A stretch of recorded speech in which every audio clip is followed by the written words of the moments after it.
Ito na mga idol, update lang ulit. Ito na, palitan na nila to. Kaya lang ang problema, ayan, okay na yung mga signal light. Ayan, gumagana naman na yan. Yung busina. Ang problema, yung ilaw, hindi nila mapagana. Yan ang naging problema. Hindi mapagana ni tropa, yung nagkabit nito. Babaklasin natin yan, tapos ituturo ko kung bakit hindi siya umilaw. Kasi nung nakaraang ginawa ko to, may ginawa ako dito para mapailaw ko lang yung headlight. Bali ito na medyo ayusin natin kasi nag-ano na siya para na siyang spaghetti, naghalo-halo na. Babaklasin ulit natin yan, tapos babalutin natin ng tape.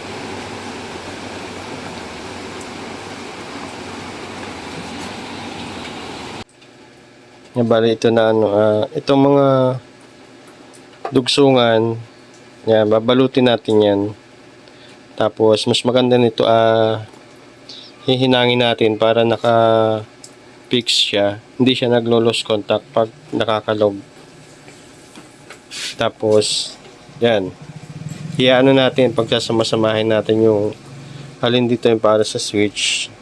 Yan. Ito kasi sa sa ilaw to banda.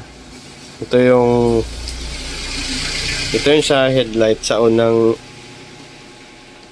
ilaw papunta sa high and low. Tapos ito naman yung sa tail light o park light ng dashboard. Tapos ito naman yung sa busina.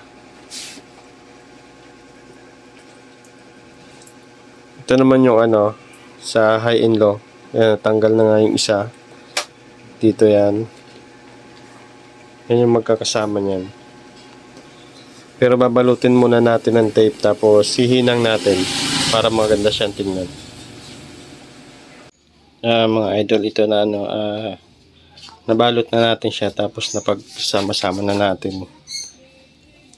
Ito sa busina, ito sa high and low na switch, sa signal light. Yan, magkakasama yan.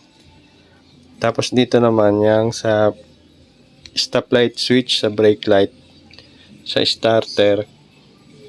Tapos ito naman yung sa headlight saka sa park light. Yan, magkakasama na yan. At kakabit na natin yan. Dito nga pala sa headlight switch, position yan dapat ganyan. Itong dalawang dilaw na to, ito yung pinaka-input. Ito yung input niya, tapos ito yung palabas naman sa headlight. Dapat nasa dulo yan. Pag nag-on ka ng headlight, iilaw yan. Pero pag itong sa baba naman, sa gitna dapat yan, kasi sa sa park light. Kaya pag i-on natin susi, yan, pag i-on mo sa gitna, yan, naka-park light na yan. Tapos pag nilagay mo sa dulo yung switch, iilaw naman yung sa headlight. Yan, may high-and low na siya. At dahil naka-LED na nga to, dapat ang ilaw nito magiging battery operated na ang pagkukunan mo. Bali dito,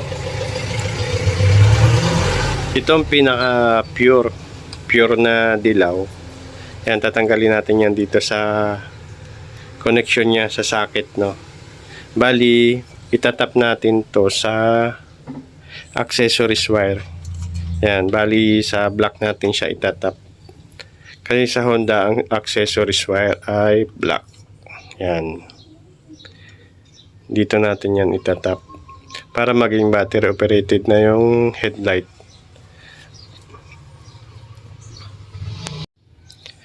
Tapos, pag ibabalik mo naman siya sa yung hindi battery operated na ilaw, yan, tatanggalin lang natin yan dito, tapos ibabalik natin dun dito sa socket niya para maging na ulit siya, yung magneto type na ilaw. pag nire-revolution, lumalakas.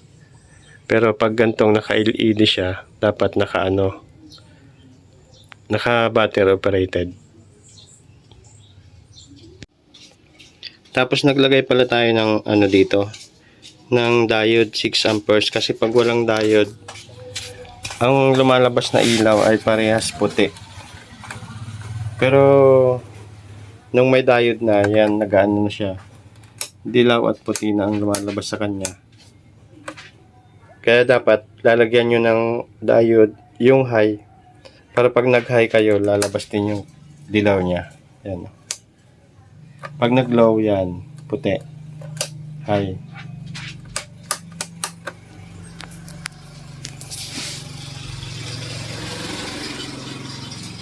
Kung napapansin nyo, green. Bakit siya green? Sa lang po yan, sa color coding nitong nagkabaliktad lang sila ng kabit. Kasi yung ground nito naging kulay blue. Nagkamali lang ng hinang. Bali ito, tapos na.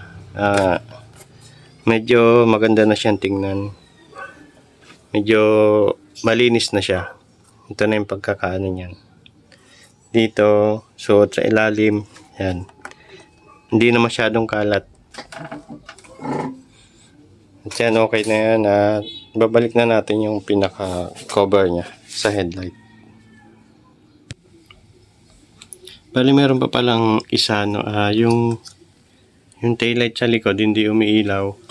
Bali, dito sa output na kulay brown, yan, kulay brown, nag-jumper tayo ng wire. Jumper natin dyan. Tapos, ito na yung lumabas. Ito yung i-connecta natin dun sa linya sa taillight. Bali dito sa taillight, ito, pinutol natin siya dito sa may regulator. Para nakahiwalay siya. Yan. Tapos, tinugsong natin yan. Tapos, ikakabit natin doon. Titesting natin kung gumagana. Ito na, pag nag-park light tayo, yan, iilaw dapat yan. Yan. Bali yung pala, ilaw na lang sa likod. Yun na lang yung papalitan natin kasi pundi na. At pag napalitan na natin yan, okay na yan.